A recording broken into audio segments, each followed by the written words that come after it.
be making red pozole from my kitchen. I come from a large Hispanic family. I've got 7 aunts and uncles on that side, many first cousins. Some of my fondest memories are my tia's cooking at home and making, enchiladas and tamales and all that kind of stuff.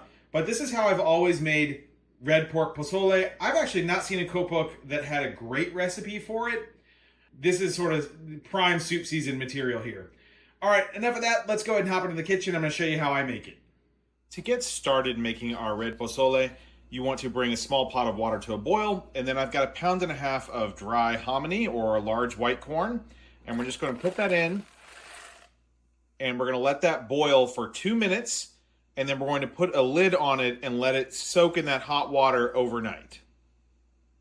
So the next day you want to get through your hominy, and you want to take, there's these little nibs on the end of the corn, and we're just going to take those off and put them in a separate container and throw those away.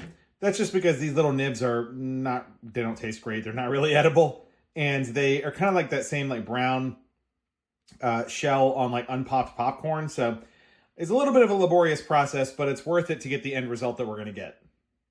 I've returned the white corn to an 8-quart pot, and we're going to bring this to a bubbling simmer. And we're just going to let this continue to simmer for about 2.5 hours. I know that's a long time, but that's normal for this type of soup.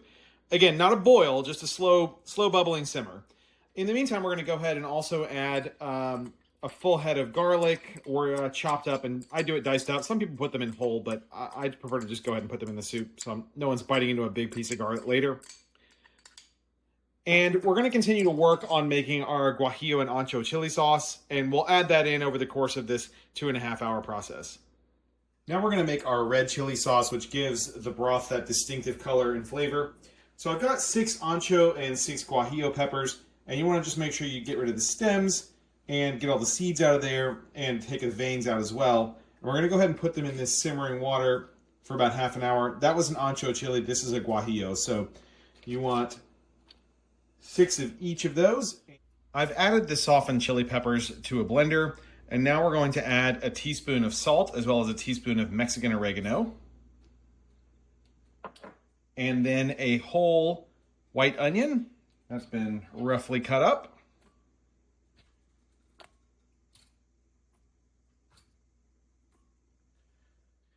And now we're going to ladle in just a full ladle of the chili water from soaking those chili peppers in it.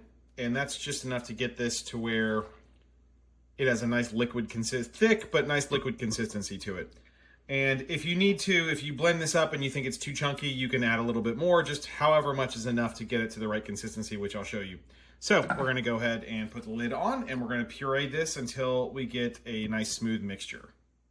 Now we're going to run our sauce through a sieve into a bowl, and it's going to leave a pretty thick paste behind, but that's what we want. We want a nice smooth velvety sauce coming out of this with all of the pulp left behind.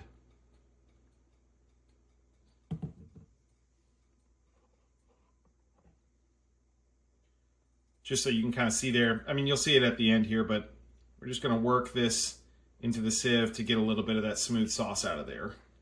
You should end up with a velvety smooth pepper sauce like this, and that should be the pulp that you have left over. You can just discard this at this point. We've gotten the flavor out of it that we're going to get, and we're going to go ahead and move back over to the stove. Back at our small pot, I've heated 2 tablespoons of canola oil, and now, like with many Mexican sauces, we're going to put this sauce back in, and we're going to simmer this on medium-low for about 30 minutes. We're ready to start to bring all this together in its final form. So we're going to get this wonderful sauce. You can see it's darkened up quite a bit, and we're going to go ahead and add that to the pot of corn.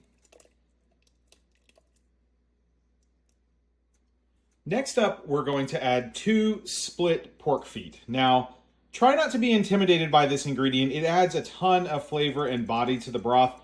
We don't actually eat this. We take this out before we actually eat the soup. So you're not going to have any of this is going to end up in the final product. Next up, we've got some nice meaty pieces of pork necks. We're going to put about 1 pound of that in there as well. And again, the bones will be removed before we serve the soup. The last bit of meat we're going to add, which is what we'll be serving in our soup bowls, is 3 pounds of Boston pork butt, or pork shoulder. Any of those nice fatty cuts that will be great for stew, just cubed up like this. Go ahead and get all that in.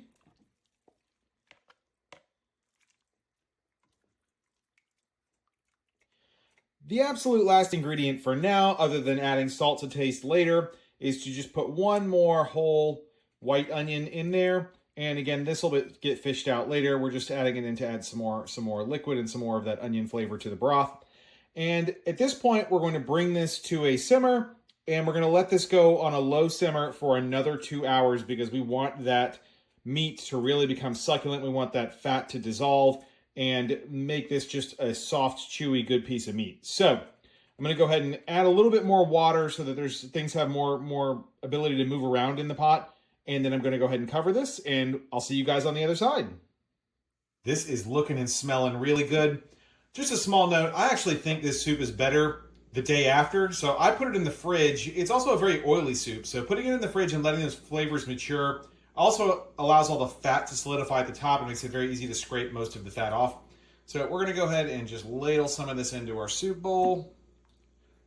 Look at that.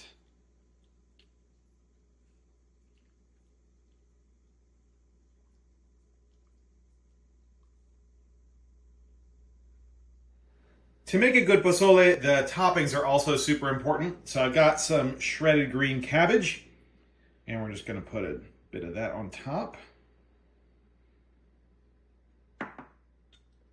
Of course, it's got to have a little bit of cilantro in there.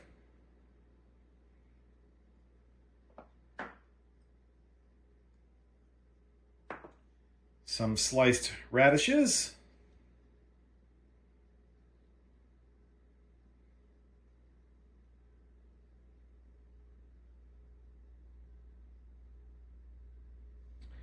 And just a little bit of lime juice to get those flavors activated. And the last little bit is just a sprinkling of cayenne pepper across the top. And this can just be to taste. If you don't like it, you can leave the cayenne pepper out. But if you do just a little bit, it'll just give this soup a wonderful little bite to it that's just delicious. And there we go. There we have our red pozole. I hope you guys enjoyed this. I enjoy making it. It does take a long time to make, although it's not horribly complicated. It's just, man, it's good old Mexican comfort food. If you make this for Mexican friends or family of yours, they will appreciate it, I guarantee you. It's one of my favorite things to eat at home, and I hope it will be for you as well. All right, guys, I'm going to leave it there, and I'll see you at the next video.